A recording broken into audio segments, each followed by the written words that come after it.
Welcome to the fourth topic. Name of the topic is psychometry. These are the outcomes of the psychometry topic. First one, define psychometry and atmospheric air. Define and estimate psychometric properties. Draw the schematic of psychometric chart. Explain the concept of adiabatic saturation and thermodynamic vertical temperature. Estimate various psychometric properties by using given any three independent properties. Illustrate various types of psychometer, describe various psychometer processes, sketch psychometric process on psychometric chart, and define sensible heat factor, bypass factor, contact factor, and apparatus dew point, temperature. Introduction. Atmospheric air makes up the environment in almost every type of air conditioning system. Hence, thorough understanding of properties of air and ability to analyze various processes involving air conditioning is fundamental to air conditioning design. Psychometry is the study of the properties of mixture of air and water vapor. So what is meant by air? It is a mixture of various permanent gases plus water vapor and number of pollutants. So what are the permanent gases? It is mixture of nitrogen, oxygen, argon, hydrogen. So these are the permanent gases plus water vapor and dust particles, fume particles. These are the pollutants. So this is we known as atmospheric air. The amount of water vapor and pollutants vary from the place to place. Concentration of water vapor and pollutants decrease with the altitude, and upon altitude of about 10 km, atmospheric air consists of only dry air. The pollutants have to be filtered off before processing the air. Hence, what we process is essentially a mixture of various gases that constitute air and water vapor. This mixture we generally known as the moist air.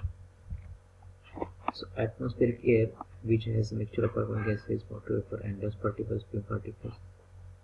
After filtration, we have the permanent gases and water vapor.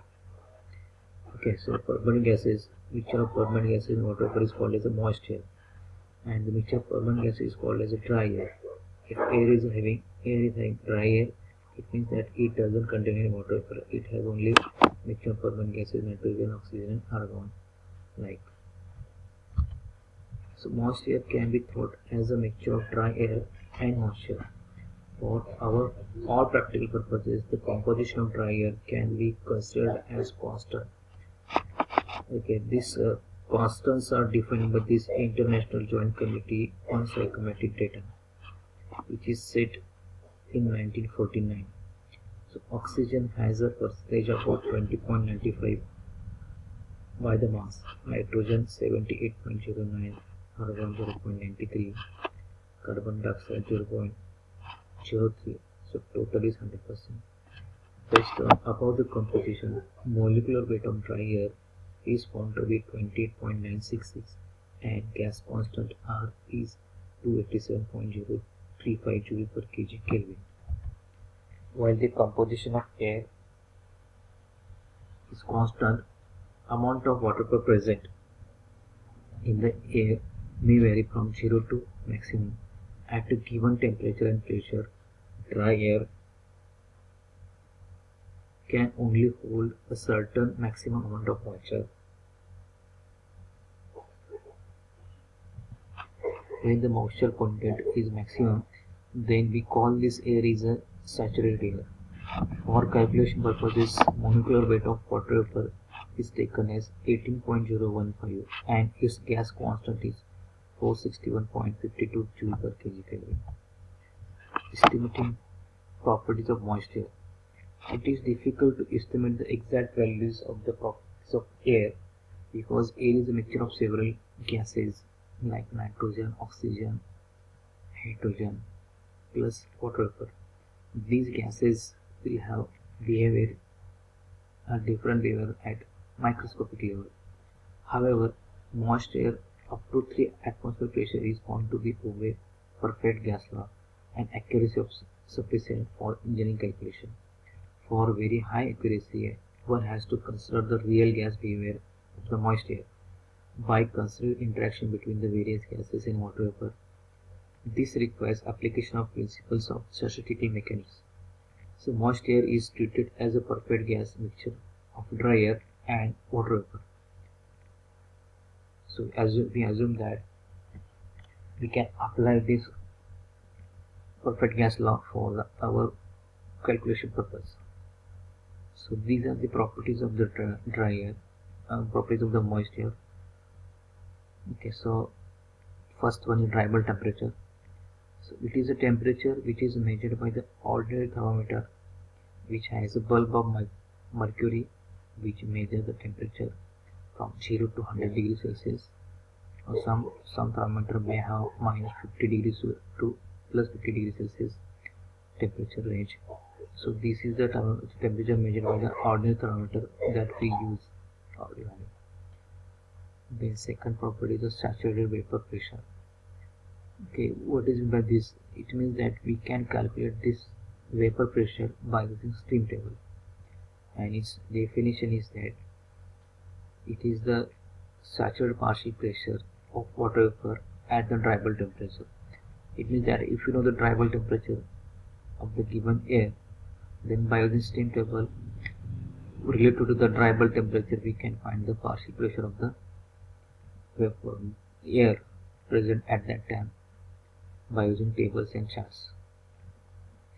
Also, we can calculate by using some relations. Okay, acid has its following rigorous equation for the saturated vapor pressure of water vapor, which is valued from 0 to 100 degrees Celsius. Okay, this is the equation. Integral of Psat is equal to C1 by T plus C2 plus C3 T C4 T square C5 T cube C5 ln T. So we have Psat is the saturated vapor pressure of water in Pascal, T is the temperature in Kelvin, and these are the constants for this. So term is a humidity. Okay, it is a ratio of actual mass of water vapor in a given volume of moist air to the mass of water vapor present in the same volume of saturated air at same temperature. So it is generally known as a RH or phi. So that is equal to mv by ms. mv is the actual mass of water vapor present in a given volume. ms is the mass of water vapor present when air is saturated. And it can be also represented by the given equation like PV by PS. We can prove this relation by using this gas law. PV is equal to MRT. Okay, one more. Relative humidity is normally expressed as a percentage. When phi is 100%, the air is, we can say that air is a saturated air. Specific humidity or humidity ratio. It can be defined as a mass of water vapor present or associated with the each kg of dry air. Okay, so it can be represented in kg of water vapor to the kg of dry air, or it can be represented grams of water vapor present per kg of dry air. So we have the equation W. So specific humidity or humidity ratio is known as W, which is equal to mv by mv. So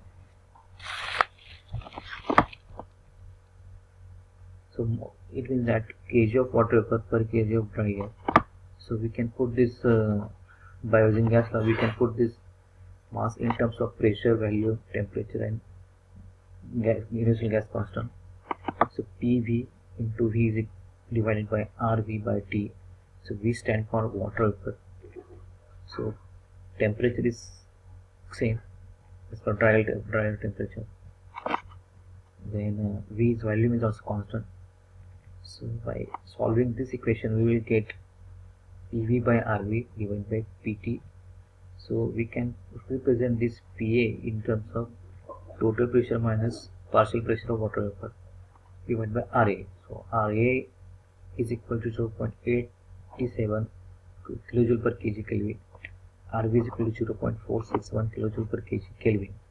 By putting these values into this equation, that is for RV and RA, we will get this W is equal to 0.6222 into PV by PT minus PV.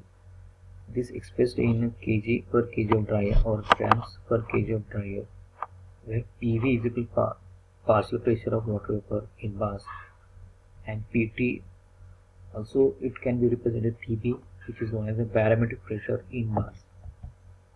If the air is saturated, then it will be have maximum amount of water vapor. The specific humidity will also maximum. And we can represent this Ws is equal to, or Wmax is equal to 0.6222 PS. Okay, so this term has replaced, earlier it is a PV, so it is replaced by PS. So it is a partial pressure of the saturated air. Okay, so that is here. Then fifth term is the percentage humidity of degree of saturation. Okay, so it is a ratio. From this we can know it is known by the mu also. The symbol is mu is equal to W by Ws at constant temperature and pressure. So what is W? W is the percentage of mass of water present per kg of dry air when air is not saturated or air is unsaturated. And Ws, it is the mass of water present per kg of dry air when air is saturated. So that is here. Actual mass of water in unit mass of dry air to the mass of water present in the same mass of saturated air. So by using some equation we can prove this. mu is equal to P by PS into, so this is into sign, into bracket numerator 1 minus PS by PV divided by 1 minus PV by PV, dew point temperature. Okay, so this is the temperature when we cool unsaturated air at constant pressure, we will get this temperature. Okay, so this definition is the temperature at which liquid droplets will just appear when the moist air is continuously cooled. And you can get this value, dew point temperature, if you know the partial pressure of the water vapor. So it is a saturation temperature corresponding to the partial pressure of water vapor PV, and you can take it from steam level. And there is also some equation can use by using this equation once you get the dew point temperature, provided that you should know the arrival temperature and relative humidity. Okay, so how does we get this air saturated? There are two techniques by which you can make the unsaturated air to make it saturated. Okay, so air droplets of the water vapor are present in the air which is in superheated form. Why these are separated form? Because okay, these are at this condition. Okay, it is in superheated region. This is the dome shape, which is having a temperature entropy chart. It's a dome shape. This is a critical point. Liquid saturation line. This is vapor saturation line. In between that dome shape, there is a two-phase region. This is a liquid region, liquid subcooled region. This is superheated region. So water vapors are present in steam form. So that is superheated. Okay, assume that it is a condition. This is a arrival temperature which is present at this condition. So this is a arrival temperature and this is a partial pressure of water vapor. Okay, so if you cool this water vapors at constant pressure, then a point may come where droplets will start forming from this air, water droplets. So that point is called as a dew point temperature. Okay, so that is a dew point temperature is given here. Okay, so from this chart we can say that P saturated is always greater than the PV. Okay, partial pressure of water vapor at saturated condition is always greater than the unsaturated condition. Okay, so this is one way we can make the air saturated.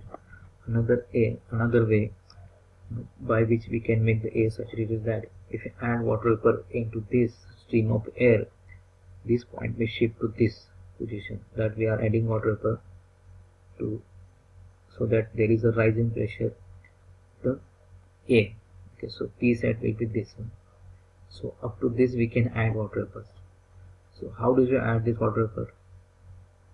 It is okay that if you flow in this condition, if you allow the air to pass through the cooling coils whose temperature is lower than the dew point temperature of the air, then you will get this condition, that is there is a pressure of the air will remain constant but there is a drop in temperature of the air, so there is a cooling of the air, and point may come that dew formation